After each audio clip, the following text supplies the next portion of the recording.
รถไปขับก็ได้มาตกอีกเลย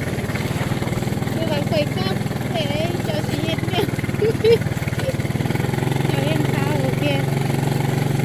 เดี๋ยวว่าไปที่ขับโอ้สัญญาณเตือนเฮ็ดให้แปลว่าฝนมันสิเซาตกเนาะนี่แหละเขาเอิ้นว่าสัญญาณเตือนกับความเชื่อถือของพ่อแม่ประชาชนพี่น้อยแต่ปู่ย่าตายายอาจจะเอาก็เชื่อถือว่าบนใดมีใหญ่แมงมุมนี่เห็ดใหญ่แมงมุมใหญ่แมงมุมมาเห็ดจังสี่ลายบอนลายทีฮะพี่น้อยอาจจะเอิ้นว่าแจ้งเตือนเฮ็ดให้ฟ้าแรงหรือว่าฝนบ่ตกฝนสิเศร้าตกหมดฟ้าหมดฝนพี่น้อย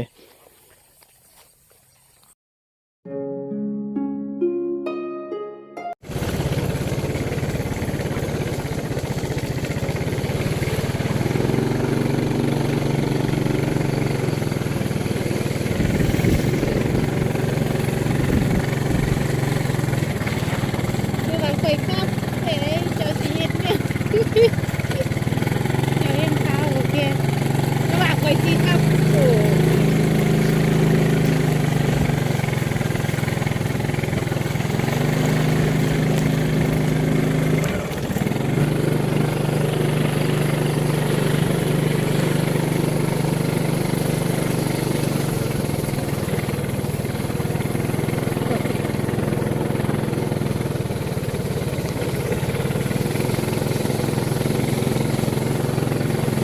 ค่ะ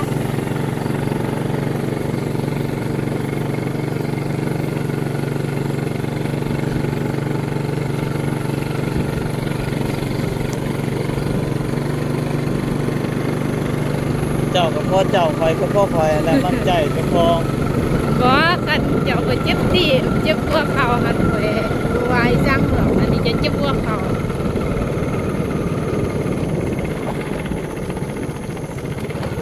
คอยกับพ่อมั่นใจเจ้าเห็นขับรถงอกๆแงๆคือกัน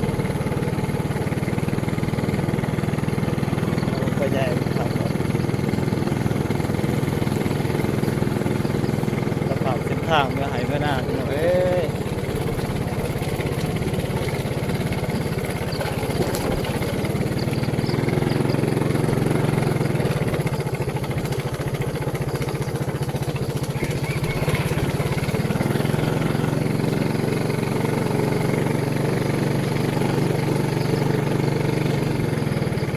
กินข้างล่าง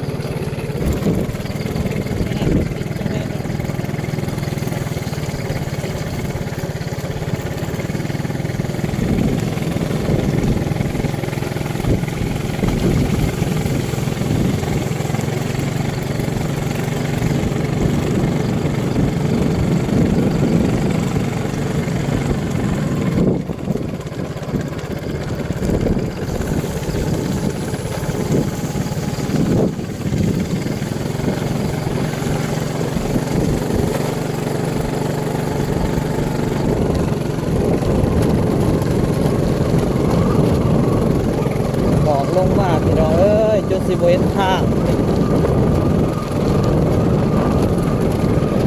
โอ้ยเนาะ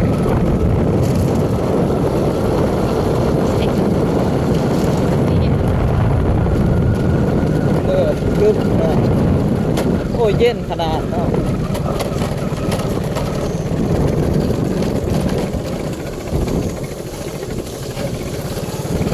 มาหอดบอกคือว่าเย็นขนาด อันนี้มันเขาสู้เขาเลยได้หรอก แม่นเริ่มและเดือน10หรือว่าเดือนตุลาต้องเข้าสู่ไก่ซีฮอดมาดูหน้า ออกมาแล้วไปเย็น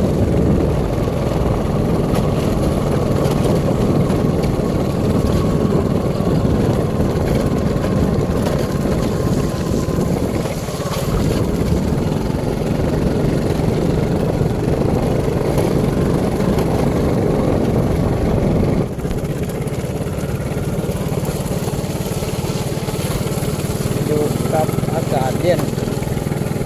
เป็นทางกันเยอะเอ้ยพี่น้องเอ้ยเฮ็ดได้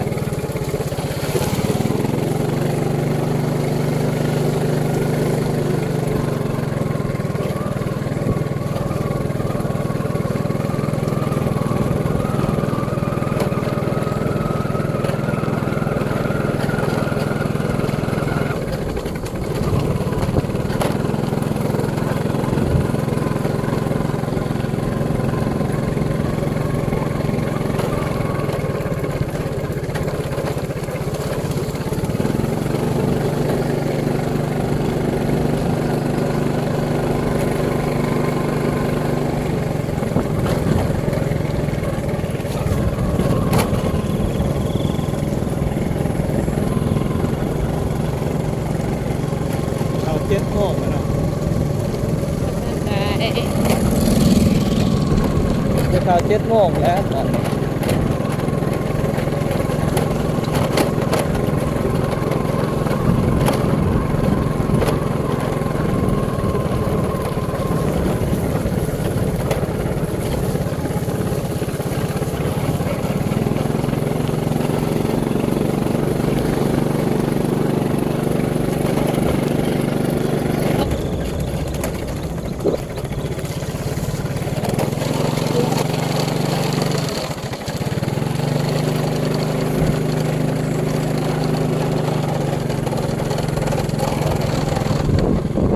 จักออก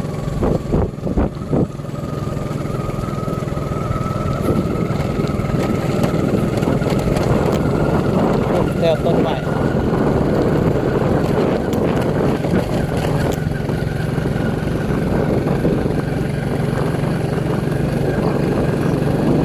โอ้จนเปียงแล้วก่อน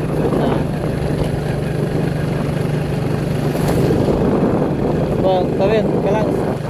ขึ้นพ้นนาดินหน่อยนะ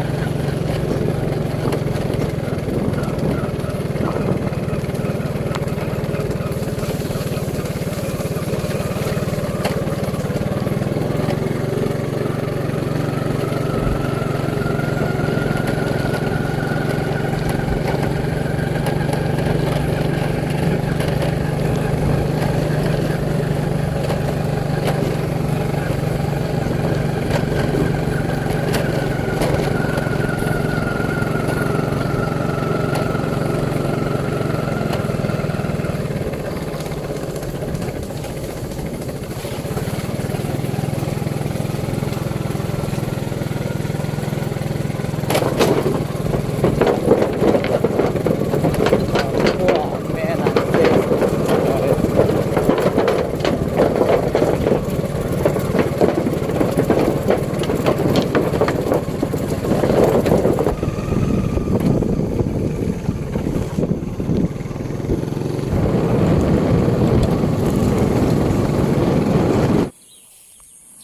พี่หน่อยมื้อนี้ก็สิได้มาเกี่ยวข้าวเกี่ยวน้ำพี่หน่อยบ่ฮู้ว่าสิได้เกี่ยวแท้หรือบ่พี่หน่อยตอนนี้ก็แสงแดดหรือว่าแสงตะเวนก็ขึ้นมาแรงพอสมควรพี่หน่อย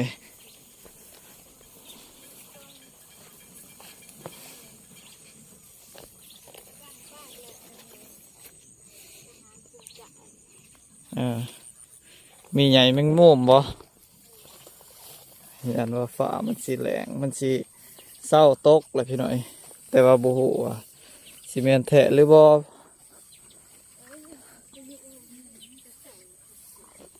อย่างอีกลูกหนึ่งเนาะ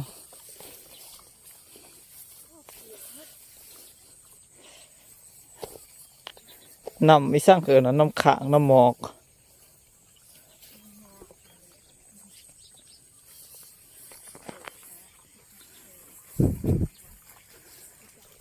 เออพี่น้องเอ้ยโอ้เนาะคักขนาดพี่น้อยพี่โอ้เนาะคักเนาะทั่วให้หน้าเลยเนาะด่างใหญ่แมงมุมพี่น้อยฝนทั่วทงหน้าเลยพี่น้อยพี่เออไป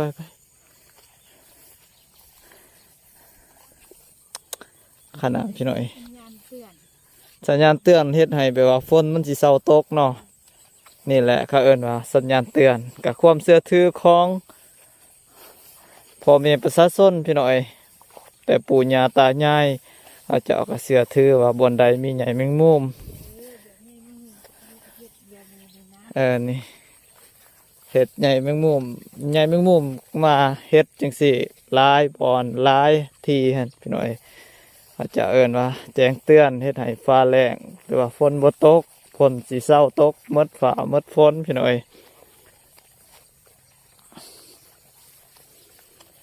อ๋อพี่น้อย3-4หอดเฮือนเฮาหน้าเฮาทางนี้ก็ซ้ำอาบน้ำส่งเสือเปียกเบิดพี่น้อย